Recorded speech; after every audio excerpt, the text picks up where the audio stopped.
నమస్తే, welcome to our channel. నేను అంకిత. ఇప్పుడు ఎక్కడ చూసినా సీసీ కెమెరాల్లో అమ్మాయిల వీడియోస్ నగ్నంగా తీసి వాటి ద్వారా అమ్మాయిలని చాలామంది బ్లాక్మెయిల్ చేస్తుంటారు. అలాగే ఇప్పుడు ప్రస్తుతం చూసుకుంటే ఒక స్కూల్ టీచర్, స్కూల్లో పాఠాలు చెప్పాల్సిన టీచరే ఒకటి కాదు, ఇద్దరు కాదు, 5,000 మంది అమ్మాయిల నగ్న వీడియోలను తీసి ఆయన పెట్టుకున్నాడు. అయితే దీన్ని ఫారెన్సిక్ ల్యాబ్కి పంపించగా మొబైల్లో 5,000 వీడియోస్ ఉన్నాయి అని అక్కడ రిపోర్ట్స్ అయితే వచ్చాయి. సో అసలు ఈ ఘటన ఎక్కడ జరిగింది, మరిన్ని విషయాలు మాట్లాడడానికి మనతో పాటు సీనియర్ జర్నలిస్ట్ సిఎస్ఆర్ ఉన్నారు. ఆయనతో మాట్లాడదాం. Hi sir. Hello sir. ఇప్పుడు చూస్తే అమ్మాయిలు స్కూల్కి వెళ్ళాలన్నా, కాలేజెస్కి వెళ్ళాలన్నా చాలా భయపడుతున్నారు. ఎక్కడ చూసినా కూడా సీసీ కెమెరాలు పెట్టడం లాంటివి మనం ఈ మధ్య కాలంలో ఎక్కువగా చూస్తున్నాం. అయితే ఇక్కడ చూసుకున్నట్లయితే 5,000 మంది అమ్మాయిల వీడియోస్ అసలు నగ్నంగా తీసినవి అసలు ఫారెన్సిక్ వాళ్ళు బయట పెట్టారు. ఈ సంఘటన ఎక్కడ జరిగింది, ఎలా జరిగింది? సో భారతదేశ వ్యాప్తంగా కూడా అమ్మాయిలు స్కూల్స్కి వెళ్ళాలన్నా, కాలేజీకి వెళ్ళాలన్నా కానీ భయపడుతున్నటువంటి పరిస్థితి కొన్ని సంఘటనల ద్వారా మనకి అర్థమవుతుంది. రీసెంట్గా మనకు ఆంధ్రప్రదేశ్లో గుడ్డవెల్లేరులో కాలేజీలో, ఇంజనీరింగ్ కాలేజీలో ఒక ఎపిసోడ్ జరిగింది. అమ్మాయిలు ఈ నగ్న వీడియోలు తీస్తున్నారు బాత్రూమ్స్లో అని చెప్పి ఆందోళన చేశారు. దాని మీద పోలీసులు ఎంక్వైరీ చేశారు. ఆంధ్రప్రదేశ్ ప్రభుత్వం కూడా తీవ్రంగా స్పందించింది. ఆ తర్వాత అక్కడ ఇన్వెస్టిగేషన్ ఆఫీసర్గా ఐజీ హోదా ఉన్నటువంటి అధికారి ఇన్వెస్టిగేషన్ చేసి నగ్న వీడియోలకు సంబంధించి ఎక్కడా కూడా షూట్ చేసినటువంటి దాఖలాలు లేవు. కాలేజీకి సంబంధించినటువంటి మెయిన్ సర్వర్లో కానీ లేదా అనుమానితులు ఎవరైతే ఉన్నారో ఒక 25 మంది వాళ్ళకి సంబంధించినటువంటి మొబైల్స్లో కానీ ఎక్కడా కూడా ఈ నగ్న వీడియోలు తీసినటువంటి దాఖలాలు లేవు. అయినప్పటికీ మేము ఈ మొత్తం ఇన్వెస్టిగేషన్కి సంబంధించినటువంటి నివేదికను ఫోరెన్సిక్ ల్యాబ్కు పంపిస్తున్నాము. మరో వారం రోజుల్లో ఫోరెన్సిక్ ల్యాబ్ నుంచి రిపోర్ట్ వస్తుంది.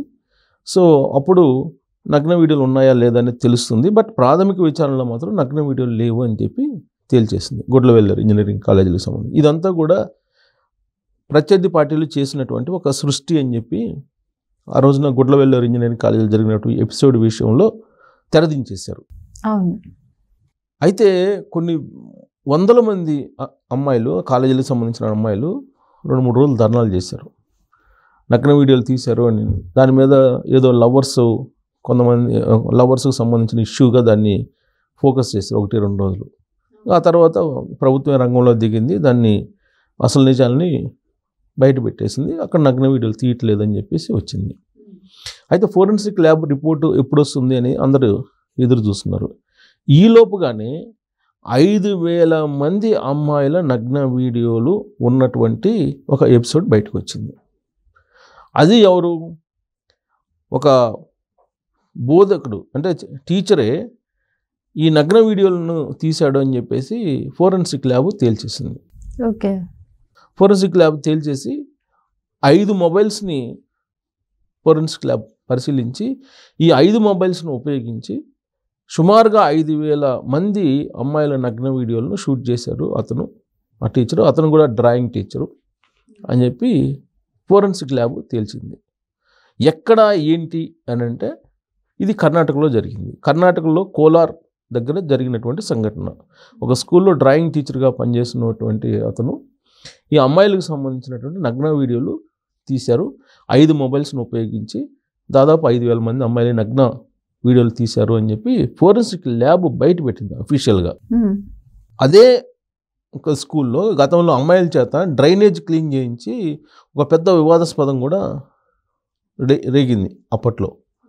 సో ఈ ఎపిసోడ్ బయట రాగానే యావత్ భారతదేశం మొత్తం కూడా ఒక టీచరు 5,000 మంది స్కూల్కి వస్తున్నటువంటి అమ్మాయిల నగ్న వీడియోలు తీశారు అని అంటే అసలు అతన్ని ఏం చేయాలి అనే దాని మీద ఒక పెద్ద చర్చ జరుగుతుంది. అసలు పూర్తి వివరాలు అంటే ఆ స్కూల్ అయితే కర్ణాటకలో కోలార్ సమీపంలో. దాని వివరాలు ఏంటంటే కోలార్ జిల్లా మాలూరు తాలూకా Morarji Desai residential school. Okay. ఆ స్కూల్లోకి వస్తున్నటువంటి వివిధ తరగతులకు సంబంధించినటువంటి అమ్మాయిలకు సంబంధించినటువంటి న్యూడ్ వీడియోస్, అంటే నగ్న వీడియోలు మొబైల్లో అతను తీర్చారు. ఎవరు అతను అంటే ఆ స్కూల్లో డ్రాయింగ్ టీచర్గా పనిచేస్తున్నాడు ఆయన. సో దాదాపు 5,000 మంది విద్యార్థులకు చెందిన 5,000 మంది నగ్న వీడియోలు ఉన్న విషయం ఆదివారం అంటే 2 రోజుల క్రితం వెలుగులోకి వచ్చింది. 5,000 మంది తీశారంటే ఎన్ని సంవత్సరాల నుంచి ఇతను తీస్తుండాలి? ఎన్ని సంవత్సరాల నుంచి అదే పనిలో ఉండి ఉంటాడు ఇతను. తర్వాత గత ఏడాది ఇతనే విద్యార్థుల చేత మ్యాన్ హోల్ శుభ్రం చేయించినటువంటి సంఘటన దేశవ్యాప్తంగా ఇదే స్కూల్లో, రెసిడెన్షియల్ స్కూల్లో బయటకు వచ్చింది. అప్పట్లో వివాదం నెలకొంది. ఈ స్కూల్కి సంబంధించినటువంటి నిర్వహణ ఏంటి, ఎవరు నిర్వహిస్తున్నారు ఏంటి అని. అసలు వాళ్ళ చేత మ్యాన్ హోల్ క్లీన్ చేయించింది కూడా ఈ డ్రాయింగ్ టీచర్ అంట. మరి అప్పుడు ఆయన పైన ఎలాంటి చర్యలు తీసుకోలేదు, చర్చనీయాంశం అయింది. కానీ అతని పైన అతను నగ్న వీడియోలు తీస్తూనే ఉన్నాడు. తర్వాత అప్పట్లో తల్లిదండ్రులు అప్పట్లోనే ఒక ఉపాధ్యాయుడు ఈ అమ్మాయిలకు సంబంధించినటువంటి అశ్లీల ఫోటోలు, వీడియోలు తీశాడని అధికారులకు ఫిర్యాదు చేశారు. అప్పట్లోనే ఏడాది క్రితమే ఫిర్యాదు చేస్తే దీంతో ఆ టీచర్ ఏం చేశారంటే, అతని పేరు మునియప్ప, ఆ మునియప్ప ఫోన్లో ఆ ఫిర్యాదు మేరకు మునియప్ప ఫోన్లను సీజ్ చేశారు. ఎన్ని వాడాడో అన్ని సీజ్ చేశారు. మాస్తి పోలీసు అంటే మాస్తి అనేటువంటి పోలీస్ స్టేషను, మాస్తి పోలీసులు ఫోన్లో డేటాను మొత్తాన్ని పరిశీలించి నగ్న వీడియోలను గుర్తించారు పోలీసులు.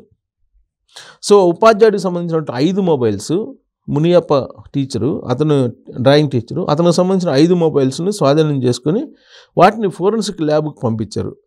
ఫోరెన్సిక్ ల్యాబ్కి పంపిస్తే 5,000 మంది అమ్మాయిలకు సంబంధించిన నగ్న వీడియోలు ఉన్నాయి అని చెప్పేసి వాళ్ళు తేల్చారు. అంటే ప్రాథమికంగా గత ఏడాదే అనుమానం వచ్చింది. అనుమానం వచ్చినప్పుడు ఈ పేరెంట్స్ కంప్లైంట్ చేశారు. కంప్లైంట్ చేసినప్పుడు దాని మీద అప్పుడు వెంటనే వాళ్ళ ఫోన్లు, మొబైల్ సీజ్ చేయటం అవన్నీ జరిగినాయి. ఈ మొత్తం విచారణ పూర్తి అయ్యేటప్పటికి ఏడాది పట్టింది. 2 రోజుల క్రితం ఆ మొత్తం వ్యవహారం బయటకు వచ్చింది. సేమ్ అక్కడ కోలార్లో జరిగినటువంటి సంఘటన ఎలా ఉందో అనుమానం వ్యక్తం చేస్తూ ఇప్పుడు గుడ్లవెల్లార్లో సంబంధించిన కూడా అలానే ఉంది. పేరెంట్స్ అనేక మంది ధర్నా చేశారు, అడావుడి చేశారు. అయితే అక్కడికి డిఫరెన్స్ ఏంటంటే, ఇక్కడ మెయిన్ సర్వరు, అలాగే అనుమానంగా ఉన్నటువంటి 25 మంది మొబైల్స్, తర్వాత ఈ స్టాఫ్కి సంబంధించినటువంటి వాళ్ళవి, ఇవన్నీ కూడా పోలీసులు స్వాధీనం చేసుకొని వాళ్ళు అబ్జర్వ్ చేశారు. మొబైల్ ఫోన్లో ఉన్నాయా, డేటా ఏమైనా ఉందా, నగ్న వీడియోలు ఉన్నాయా అనేది. బట్ లేవని చెప్పి తేలింది పోలీసుల విచారణలో. కానీ అక్కడ పోలీసు విచారణ ఏంది, కోలార్లో అక్కడ మొబైల్ సీజ్ చేసి వాళ్ళు మొబైల్ని పరిశీలించినప్పుడు నగ్న వీడియోలు ఉన్నట్టు తేలింది. అయితే దానికి అథెంటికేషన్ కోసం వాళ్ళు ఫోరెన్సిక్ ల్యాబ్కి పంపించారు. ఫోరెన్సిక్ ల్యాబ్ మొత్తం ఆ 5 మొబైల్స్ మొత్తాన్ని కూడా వాళ్ళు మొత్తం ఎంక్వైరీ చేసి దాన్ని మొత్తం వాళ్ళ ఇన్వెస్టిగేషన్ చేసి మొత్తం 5,000 వీడియోలు ఉన్నాయని తేల్చారు. ఇక్కడేంటి, పోలీసులు ప్రాథమికంగా లేవని చెప్పి పోలీసులకు అర్థమైపోయింది. గుడ్లవల్లేరు ఇన్సిడెంట్లో పోలీసులకే ప్రాథమికంగా అలాంటిది ఏం లేదని తేలింది. సో ఇక్కడ పోలీసులు సేకరించినటువంటి సమాచారాన్ని అక్కడికి పంపించారు, ల్యాబ్ పంపించారు. ల్యాబ్ రావాలి రిపోర్టు బహుశా పోలీసులు ప్రాథమికంగా ఏది గుర్తిస్తారో అదే ల్యాబ్లో కూడా ఉండే అవకాశం ఉంది. ఎందుకంటే వీళ్ళకి అర్థమైంది కదా, ఏమీ లేదని అర్థం కాబట్టే ఐజీ స్థాయి అధికారి వచ్చి ప్రెస్ మీట్ పెట్టి ఇక్కడ నగ్న వీడియోలు, నగ్న చిత్రాలు ఏమీ తీయలేదు అని చెప్పి తేల్చారు కదా గుడ్లవెల్లేరు కాలేజీలో. కానీ అక్కడ పోలీసులు గత ఏడాదే ఆ స్కూల్లో నగ్న చిత్రాలు, నగ్న వీడియోలు తీశారు అని చెప్పేసి ఆ టీచర్ మీద అనుమానం వ్యక్తం చేసి వాళ్ళ టీచర్ మొబైల్ ఫోన్స్ని సీజ్ చేశారు. ఇక్కడ కూడా సీజ్ చేసి ఎంక్వైరీ చేశారు పోలీసులు. అక్కడ కూడా సీజ్ చేసి ఎంక్వైరీ చేశారు. ఎంక్వైరీలో బయటపడ్డాయి పోలీసులకి.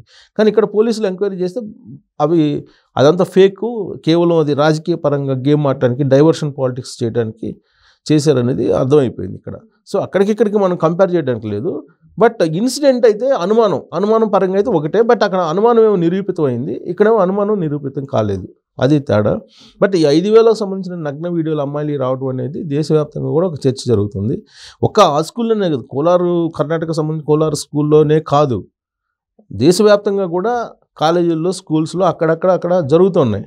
వీటికి శాశ్వత పరిష్కారం తీసుకురావాలంటే కనుక అమ్మాయిలే అవేర్నెస్ కావాలి టెక్నాలజీ పరంగా. అయితే ఇప్పుడు చూసుకుంటే ప్రభుత్వం మరి ఎలాంటి శిక్షణ విధిస్తారు సార్ అలాంటి వాళ్ళని? ఇప్పుడు ఎక్కడ చూసినా ఇవే ఎక్కువ అయిపోతున్నాయి కదా. సో ఇప్పుడు వాళ్ళు చట్ట ప్రకారం చర్యలు తీసుకుంటారు. మన దాంట్లో సెక్షన్ అంటే వాళ్ళేమో ఇతన్ని అసలు మొత్తం డిస్మిస్ చేయాలనేది ఒకటి, పేరెంట్స్ అతను అసలు జైల్లోకి రాకుండా జీవితాంతం జైల్లో పెట్టాలనేది ఒకటి, యావజ్జీవ కారాగార శిక్ష. వీళ్ళు ఎన్ని డిమాండ్ చేసినా ఆ చట్టం తన పని తాను చేసుకుపోతుంది. కోర్టులో వీళ్ళు ప్రొడ్యూస్ చేసేటువంటి ఛార్జ్షీట్లో మెన్షన్ చేసేటువంటి అంశాల ప్రకారం ఉంటుంది కోర్టు తీర్పులు ఎప్పుడు కూడా పోలీసులు ఇన్వెస్టిగేషన్ మీద ఆధారపడి ఉంటుంది. సో కాబట్టి దీన్ని వాస్తవంగా ఏంటంటే ఇలాంటి వాళ్ళని బహిష్కరించాలంటారు. సామాజిక బహిష్కరణ చేయాలి, సంఘ బహిష్కరణ చేయాలి అని అంటుంటారు. అది సాధ్యం కాదు కదా ఇండియాలో సాధ్యమయ్యే పని కాదు. కాబట్టి అమ్మాయిలే సీసీ కెమెరాలు ఉన్నాయా లేదనే తెలుసుకొని జాగ్రత్త పడటం బెటర్. కానీ తెలియట్లేదు కదా సార్, ఎక్కడ తెలుసు టెక్నిక్స్ ఉన్నాయి ఆల్రెడీ. ఈ మధ్యకాలంలో అవేర్నెస్ కల్పిస్తున్నారు. మనం మొబైల్ ద్వారానే ఇక్కడ సీసీ కెమెరాలు ఉన్నాయా లేదా ఈ ఏరియాలో అనేది ఐడెంటిఫై చేయొచ్చు. ఆ టెక్నాలజీ కూడా ఉంది. ఒక యాప్ ఉంది, ఆ యాప్ని డౌన్లోడ్ చేసుకొని చూడొచ్చు. మీకు మాల్స్కి వెళ్ళినా ఎక్కడ వేరే ప్రాంతానికి వెళ్ళినా సీసీ కెమెరా ఉన్నాయా లేదనేది ఐడెంటిఫై చేసేదానికి యాప్స్ ఉన్నాయి. వాటిని పెట్టుకొని ఎవరికి వాళ్ళు జాగ్రత్త పడటం బెటర్. ఓకే. సో అంతకు మించి ఇవి ఇట్లాంటి మొత్తం దేశంలో ఎవరు ఉండరు లేకుండా చేయటం అంటే అది అంత సాధ్యం కాని పనేమో. అవును. Okay, thank you sir. Thank you.